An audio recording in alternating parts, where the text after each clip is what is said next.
नमस्कार दोस्तों, जैसा कि आप सबने न्यूज़ तो सुन ही ली होगी कि नेपाल में एक बम ब्लास्ट हुआ है।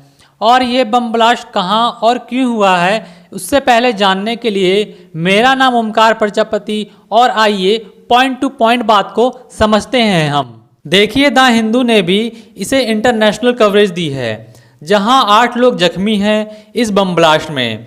आखिर हम समझते हैं कि क्या यह बम ब्लास्ट पुलवामा जैसा या श्रीलंका में जो चर्च में आत्मघाती हमला हुआ था, क्या ये उसके जैसा डेंसिटी का है? मैं यहाँ पर बताना चाहता हूँ, जी नहीं। यह जो बम ब्लास्ट हुआ है यह एक प्रेशर कुकर में एक्सप्लोड किया गया है, जिसकी वजह से 8 लोग जख्मी है, जहाँ 5 मैन और 3 वुमेन जो हैं वो जख्मी हैं। लेकिन अच्छी बात यह है अभी तक किसी की मरने की खबर नहीं आई है। देखिए, यह जो बम ब्लास्ट किसी पब्लिक प्लेस पर नहीं हुआ है, बल्कि नेपाल के सरकारी दफ्तर लैंड रेवेन्यू डिपार्टमेंट ऑफिस में हुआ है, जहां पर सरकारी कर्मचारियों को निशाना बनाया गया। मैं आपको लोकेशन बताता हूं जहां यह बम ब्लास्ट हुआ है। सिरहा डिस्ट्रिक्ट लेहान में हुआ है, जैसा कि ये आप मैप में देख सकते हैं, जो कि भारत के बॉर्डर पे एकदम नज़दीक में हुआ है।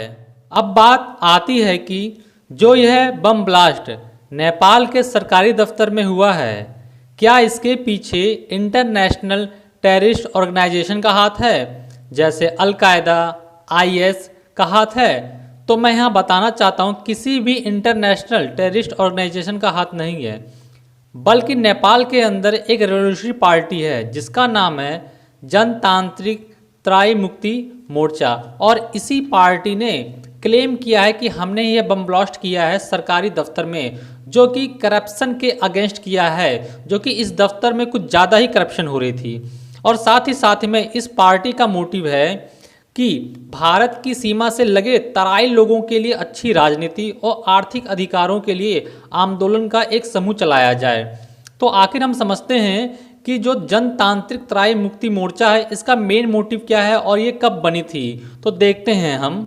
2004 में कम्युनिस्ट पार्टी ऑफ नेपाल माओवादी CPN-M से अलग होकर जनतांत्रिक तराई मुक्ति मोर्चा बनी, जिसे ऑर्गेनाइज किया था जय कृष्णा गोटी ने।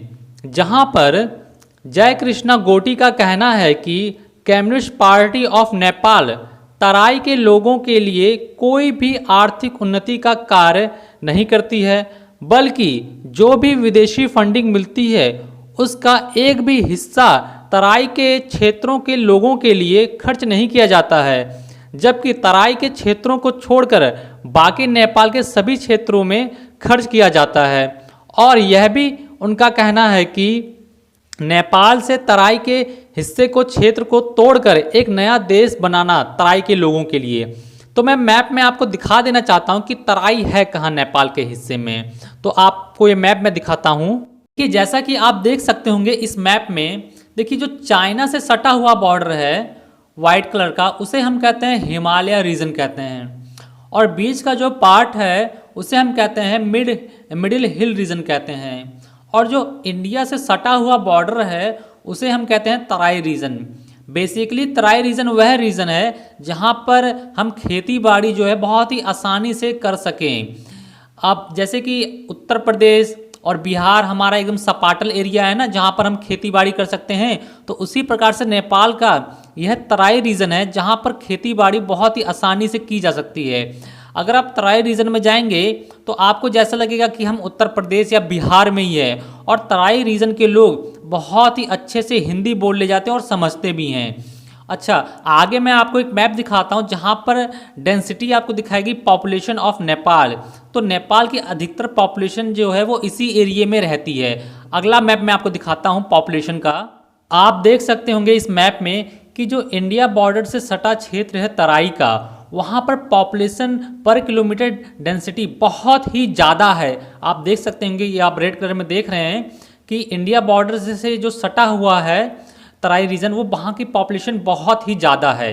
अच्छा, जब भी जनतांत्रिक त्राई मुक्ति मोर्चे की आवाज़ नेपाल में उठी है तो नेपाल की गवर्नमेंट सरकार या वहाँ की कम्युनिस्ट पार्टी ने इंडिया पे उंगली की है कि इंडिया ही इन ग्रुप को सपोर्ट करता है। वैसे इंडिया इन ग्रुप को कोई भी सपोर्ट नहीं करता है वर्तमान समय में। तो आखिर हम आगे पॉइंट समझते हैं, आखिर अभी ही क्यों ये सब ग्रुप सामने क्यों आ रहे हैं। उसका सिंपल रीज़न है कि वर्तमान समय में नेपाल में पॉलिटिकल क्राइसिस चल रहा है। केपी ओली की सत्ता अस्थिर है, वह कभी भी किसी भी समय गिर सकती है।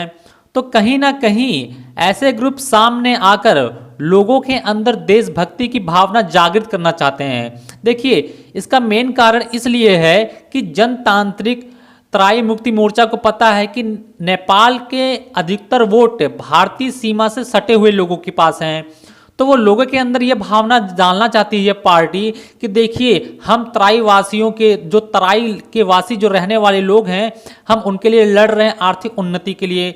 और आगमनी अगर नेपाल में चुनाव होगा तो वो जीत जाएंगे, क्योंकि वो वहाँ पर लड़ रहे हैं उन तराई लोगों के लिए आर्थिक उन्नति पाने के लिए। तो ये एक तरीके से वोट बैंक का काम हो रहा है नेपाल में अपनी पॉलिटिकल पार्टी को इम्प्रूव करने के लिए। क्योंकि हम सबको पता है कि केपी ओली की जो सत्ता है वो ज़्यादा तरीके से चाइना के खेमे में जाके वो बैठे हुए हैं। अधिकतर चाइना पॉलिसी को अडॉप्ट करके वो अपने यहाँ नेपाल में काम कर रहे हैं। तो कहीं ना कहीं देखिए, अब वहाँ पर चुनाव हो सकता है आगमनी हम देख सकते हैं 2 या 3 महीने में अंदर, क्योंकि केपी ओली ने अपनी जो सांसद पार्लियामेंट है उसको भंग कर दिया गया है। तो देखिए क्या होता है आने वाले 1-2 महीने के अंदर। तो दोस्तों, आपको कैसा लगा मेरा लेक्चर? पसंद आया तो लाइक और शेयर कीजिए। तो जय हिंद दोस्तों।